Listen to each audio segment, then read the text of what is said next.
Hey. All right. So, as I told you yesterday, the guy that I was dating turned out to be a bust because he drank too much and also was probably about 15 years younger than me, out of work, not really a peer, though so sweet and smart too.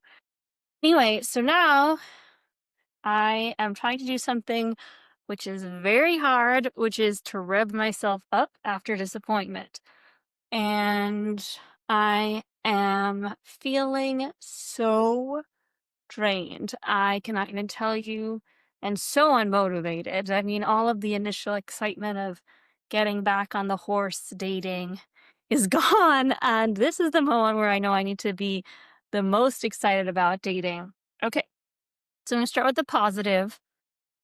Yesterday and today, I was approached by men, one just walking down the street, one way too young in his 20s and one way too old in his 60s or 70s. But I think what's significant about this is that I usually never get approached by men. And so obviously I'm putting out the right vibe. All of this manifesting and just kind of is sending and also, saying hello, starting conversations with people, just putting out kind of a more receptive vibe. So that's good. And yeah, just, walking around, getting myself out there. Went to my coffee shop. I just went and had tea at the hotel.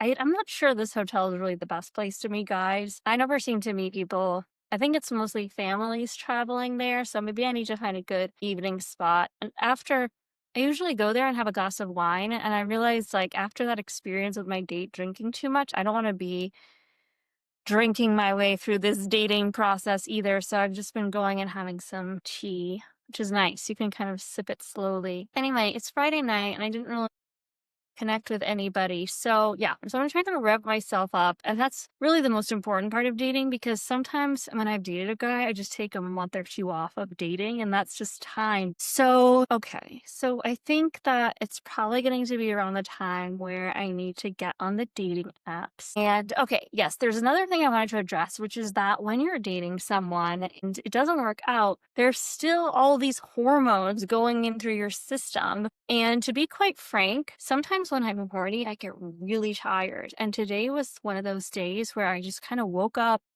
and I was just thinking about every person that I'd ever had a crush on or like texting all of these exes. So I already figured out wasn't a fit, and even texting this guy it wasn't a fit because I think my body was gearing up probably to sleep with this guy sometime soon. And that's not going to happen. And so it's kind of like, where does all that energy go? But I think like taking a lot of walks. I made my own hot chocolate today and that was nice.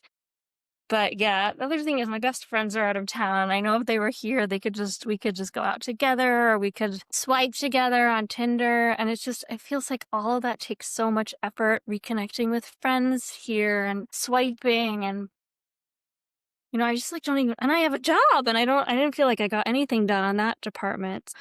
Yeah, so back to a mess. I feel like every 3 episodes is me just kind of unraveling, and that's one of these episodes. But listen, I'm still sticking to dressing nicely every day. I got my hot black dress on, my hot shoes, and I'm using this podcast to hold myself accountable because I'm doing an episode every day, whether I have good news or bad news to report.